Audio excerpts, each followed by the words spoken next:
The sun had just slipped below the horizon, leaving the savannah bathed in the last thin light of day. Dust still hung in the air from the heat that had pressed down all afternoon. The safari vehicle sat motionless on the dirt track, engine off, its two occupants quiet after a long day of observation. A faint rustle moved through the tall grass to the right. Not the wind, something heavier, deliberate. The guide, Elias, straightened slowly in his seat. His binoculars rested on his lap. He did not raise them yet. Experience had taught him patience in these moments. The grass parted.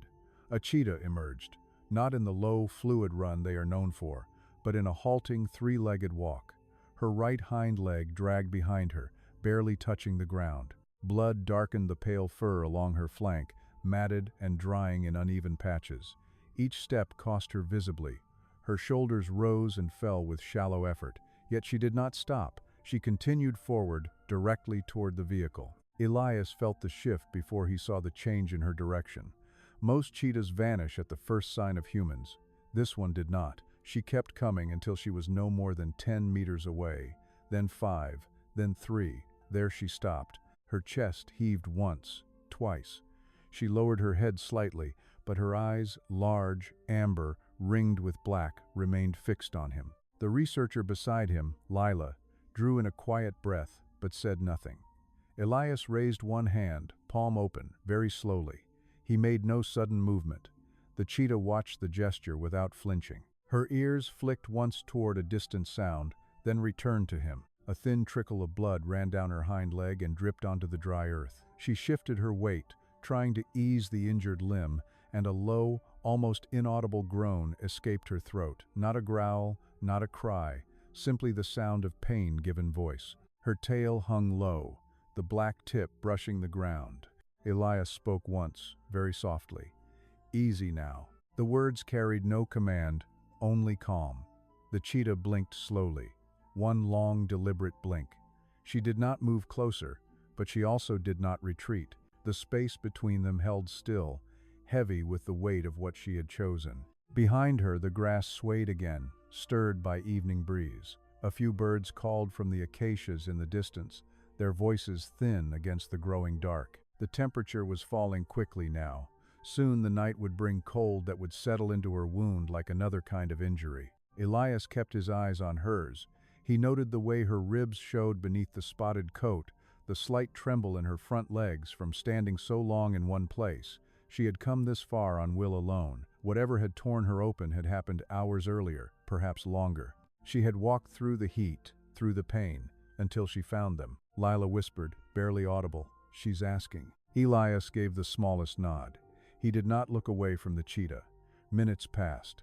The light faded further until the animal became mostly silhouette against the last stripe of orange on the horizon. Still, she stood there, breathing, watching. At last, she lowered herself carefully to the ground. Front legs first, then hindquarters, keeping the wounded leg extended to the side. She rested her head on her forepaws but kept her gaze lifted toward the vehicle. The message was unmistakable, though no words existed for it. She would wait. Elias exhaled slowly.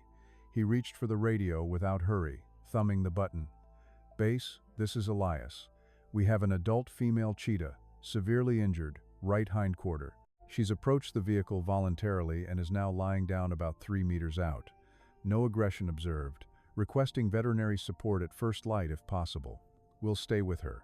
The response crackled back, calm and measured. He set the radio down again. Night settled fully around them. Stars appeared one by one overhead.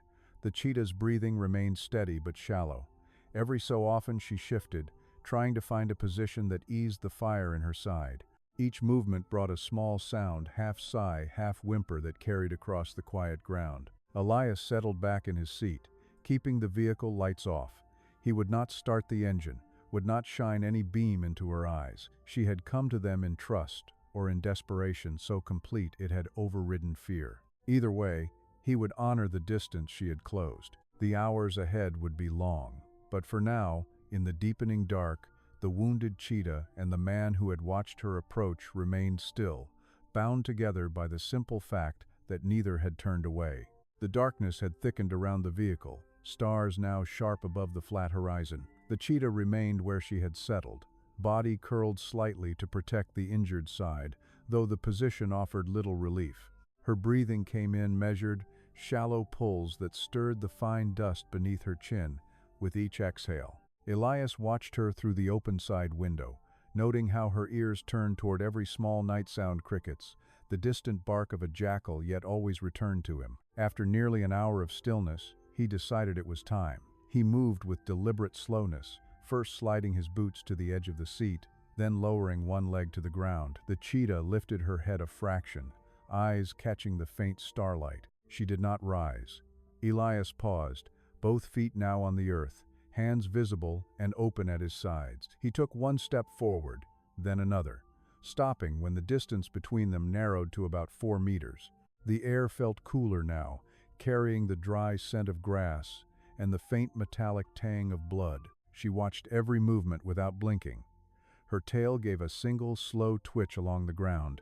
Elias knelt gradually, first bending one knee, then the other, until he rested on the dirt at eye level with her. He kept his gaze soft, never staring directly into her eyes for too long, a quiet acknowledgement of the wild space she still held. From this closer vantage, the wound revealed itself fully, a deep, ragged tear running from just behind her shoulder down across her ribs and toward her belly. The edges were swollen, dark with congealed blood and flecks of dirt. Whatever had caused it, a snare, perhaps, or the slash of another predator, had bitten deep enough to expose muscle. Flies had already found it. They hovered in a small, persistent cloud. The cheetah shifted once, trying to draw the injured leg closer to her body, and a small, broken sound escaped her, a short, hoarse whimper that ended almost before it began. She did not growl. She did not bare teeth. Instead, she lowered her head again, resting it fully on her forepaws, though her eyes stayed fixed on him. The gesture carried no surrender, only exhaustion so complete that flight had become impossible. Elias remained still for several long minutes. Then, very slowly, he extended one hand, palm up. Fingers relaxed, stopping well short of touching distance. He spoke once, the words barely above a breath. "I'm here, girl, just here." The cheetah's ears flicked forward at the sound of his voice. She blinked again, slower this time, the inner lid sliding across her eye in a thin white membrane before retreating. Her breathing hitched once, then steadied. She made no move toward the offered hand, but she also made no move away. The space between palm and muzzle held a fragile equilibrium. Lila, still seated in the vehicle, kept her own hands folded in her lap. She had not spoken since her earlier whisper. Now she simply watched, letting the moment unfold without interference. Elias kept his arm extended, elbow slightly bent to ease the strain, but he did not close the gap. He let her decide what came next. Another half hour passed in near silence. The cheetah's body temperature was dropping with the night.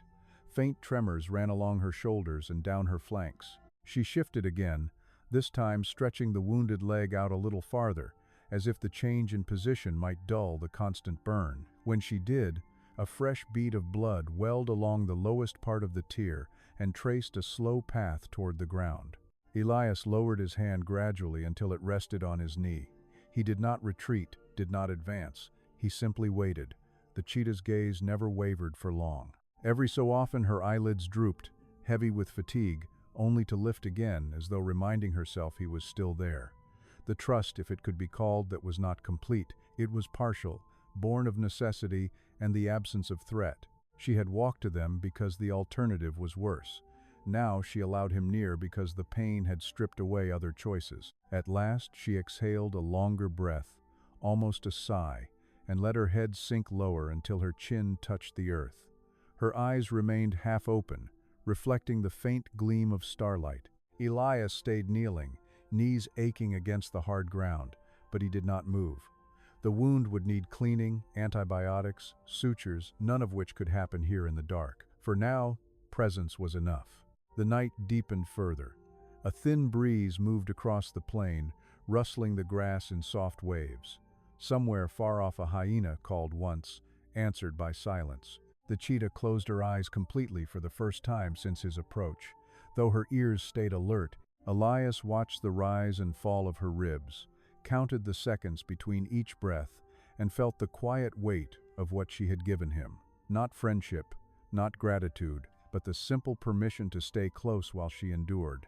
The night stretched long and quiet, the kind of dark that settles deep into the bones. Elias remained kneeling on the cooling earth, close enough now that he could see the faint rise and fall of the cheetah's narrow chest with each labored breath. She had not moved far since he first knelt. Her body stayed low, the injured leg extended awkwardly to one side, the wound glistening faintly whenever a sliver of moonlight found its way through the sparse clouds. Her eyes, though heavy with exhaustion, returned to him again and again, steady amber reflections that held no accusation, only a vigilant awareness. Hours passed in small, measured increments. The temperature dropped steadily, drawing thin shivers across the cheetah's flanks. She tucked her front paws closer to her body for warmth, but the movement pulled at the tear in her side. A brief, involuntary flinch ran through her frame, followed by a soft, almost inaudible huff of air. Elias felt the chill himself now, seeping through his thin jacket, yet he made no effort to stand or retrieve a blanket from the vehicle. Any sudden motion might shatter the fragile balance they had found. Instead, he shifted his weight very slowly from one knee to the other, easing the ache without breaking the line of sight between them. The savanna around them breathed in its own rhythm. A faint breeze carried the dry scent of acacia and distant dust. Somewhere beyond the reach of their small circle of stillness, a nightjar called once, its trill rising and falling into silence. The cheetah's ears tracked the sound, swiveling forward, then back to Elias. Her gaze lingered longer on him each time, as though confirming he had not vanished in the interim. She blinked slowly, the white nictitating membrane sliding across her eye before retreating, a gesture that spoke of fatigue more than trust. Elias reached for the radio at his belt, movements unhurried. He pressed the button and spoke in a low, even tone. Bass, Elias again. Condition unchanged. She's stable but weak. Breathing steady for now. Still no sign of distress escalation. We'll hold position until dawn. Over. The reply came soft and crackling, confirmation that the veterinary team would arrive with first light. He set the radio down beside him on the ground, open palm resting near it, fingers relaxed. The deepest part of the night arrived without fanfare. The stars burned cold overhead, the moon a thin crescent low on the horizon. The cheetah's breathing changed gradually, each inhale shorter, each exhale thinner, until the intervals between them grew noticeably longer. Her ribs showed more sharply with every effort. The spotted coat stretched taut over bone. A faint tremor started in her shoulders and traveled down her spine. She lifted her head once, eyes half-lidded, then let it sink back to her paws. The effort seemed to cost her. Her tail gave a single weak flick against the dirt. Elias leaned forward slightly, no more than a few centimeters. He spoke again, the words scarcely louder than his own breathing. "Stay with me, girl, just a little longer." The cheetah's ears flicked at the sound. She did not respond with movement, but her gaze found his once more and held. The pupils had narrowed to thin slits in the dim light, yet the focus remained. She exhaled a longer breath, ragged at the edges, and her body settled a fraction lower against the ground. The trembling eased for a moment, as though the simple presence of his voice had anchored something that was slipping. He kept watch without shifting position again. Time blurred into the slow cadence of her breathing. When she closed her eyes for longer stretches, he counted the seconds until they opened. When they did, the look was always the same, quiet, searching, enduring. She never fully turned away. Even in the moments when exhaustion pulled her toward sleep, one eye would crack open, finding him in the dark. The first pale hint of gray appeared at the eastern edge of the sky, still hours from true dawn. The cheetah's breathing steadied again, not strong, but less shallow than before. She shifted once more, drawing the injured leg a little closer to her body, and a small bead of fresh blood traced down the matted fur. She licked at it once, weakly, then rested her head back down. Her eyes remained on Elias, half open now, reflecting the faint coming light. He stayed exactly where he was, knees numb against the hard earth, hands open on his thighs. The night had asked nothing more of either of them than to wait. And in that long, unbroken vigil, something unspoken had passed between the wounded animal and the man who refused to leave her side. The first pale streak of dawn crept across the eastern horizon, turning the night's deep indigo to soft gray. Elias had not moved from his kneeling position through the remaining hours. His legs had gone numb beneath him, but the discomfort registered only distantly. The cheetah lay where she had settled, body slack now, ribs rising and falling with breath so shallow they barely stirred the dust around her muzzle. Her eyes, though still open, had lost some of their sharp focus. The amber had dulled to a hazy gold, heavy with the toll of pain and cold. A low rumble approached from the track, the careful, slow approach of the veterinary team's vehicle. Elias heard it long before it appeared, the sound muted by distance and the morning stillness. He did not turn his head. The cheetah's ears twitched once at the new noise, then flattened slightly against her skull. Her body tensed for a fraction of a second, a reflexive tightening of muscle beneath the spotted coat, but exhaustion overrode the instinct to flee. She remained low, chin resting on crossed forepaws, gaze drifting back to the man who had stayed through the dark. The second vehicle stopped at a respectful distance, engine cut. 3 figures emerged quietly, 2 veterinarians and an assistant, carrying a lightweight stretcher, a medical kit, and a tranquilizer rifle fitted with a low-impact dart. They moved without haste, boots placed softly on the hard ground. Elias raised one hand in a slow greeting, palm open, then returned it to rest near the cheetah.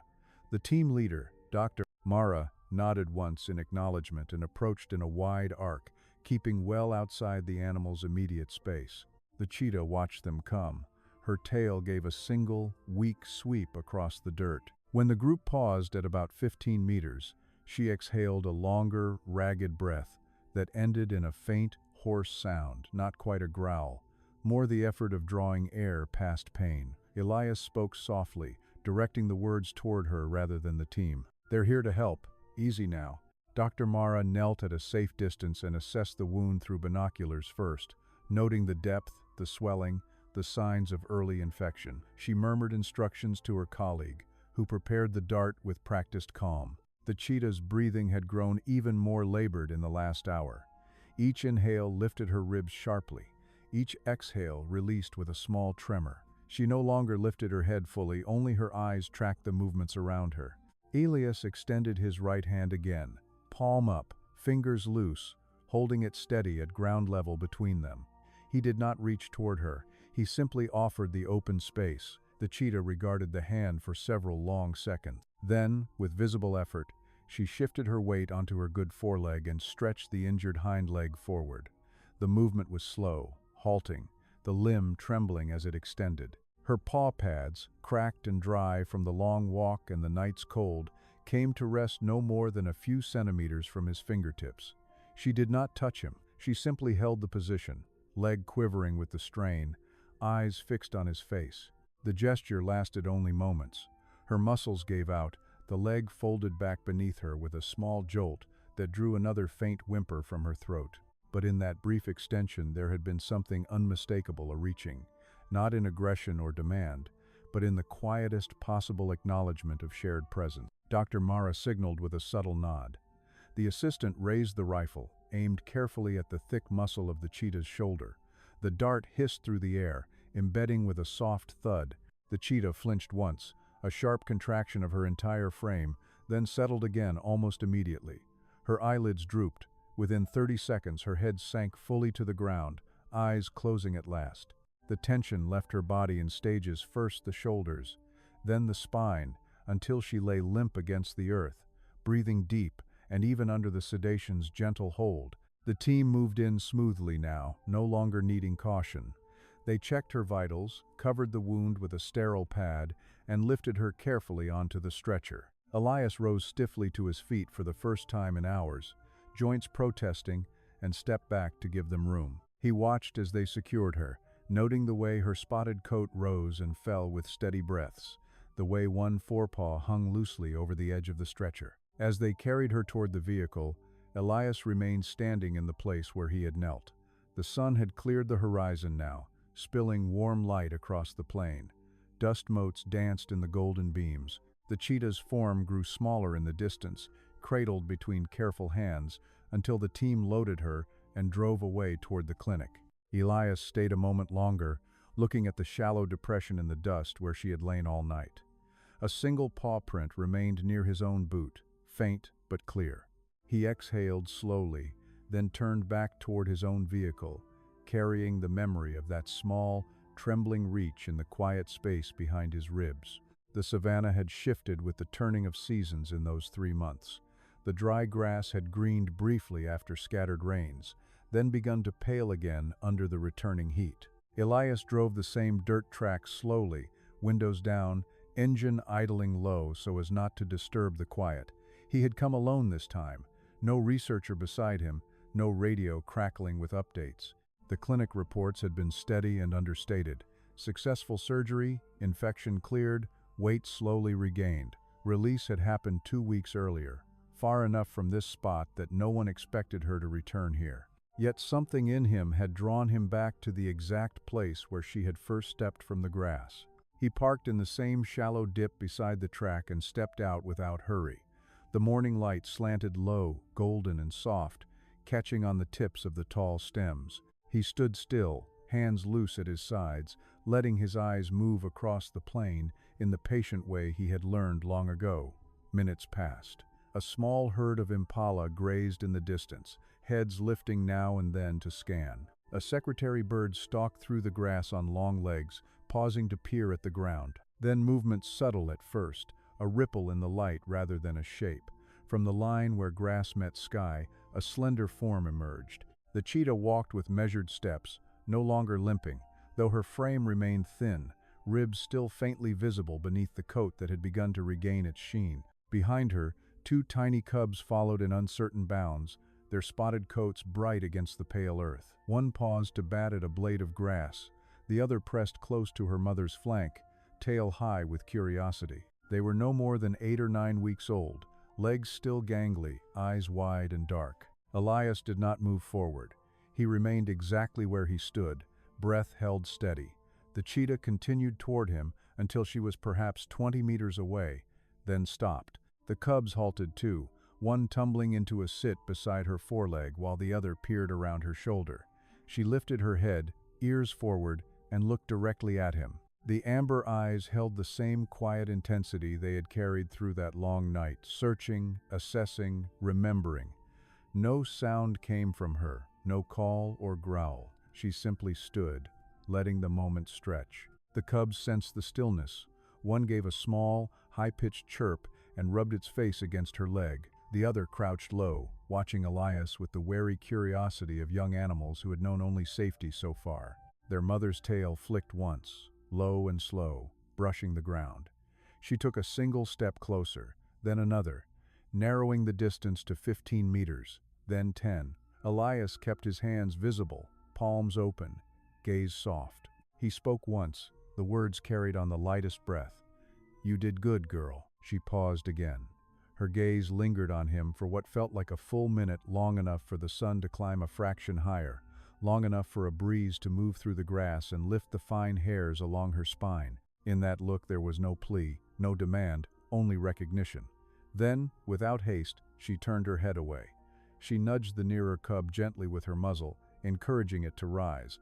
The little one scrambled up, shook itself, and fell in step as she began to walk. She moved parallel to the track now, not directly away, but angling toward thicker cover in the distance. The cubs followed in playful leaps and stumbles, one pausing to pounce on a shadow, the other tumbling over its sibling's tail. Their mother kept a steady pace, glancing back once, only once, to where Elias stood. Her eyes met his for the briefest second before she continued forward. Elias watched until the 3 shapes grew smaller against the vastness of the plain. The cheetah's stride remained fluid, purposeful, the thinness of her body no longer a sign of weakness, but of the life she had reclaimed and carried forward. The cubs stayed close, their small forms weaving in and out of her shadow. At last the grass swallowed them, though the faint ripple of their passage lingered a moment longer. He stood there until the movement ceased entirely and the savanna returned to its own quiet rhythm. A soft wind stirred the stems around his boots, carrying the scent of dry earth and distant rain. In the distance, the impala resumed their grazing, heads lowered once more. Elias exhaled slowly, the breath visible for a moment in the cool morning air. Then he turned back to the vehicle, climbed in without hurry, and drove away, carrying in the stillness behind his ribs the memory of eyes that had looked at him and known him before walking on into the light.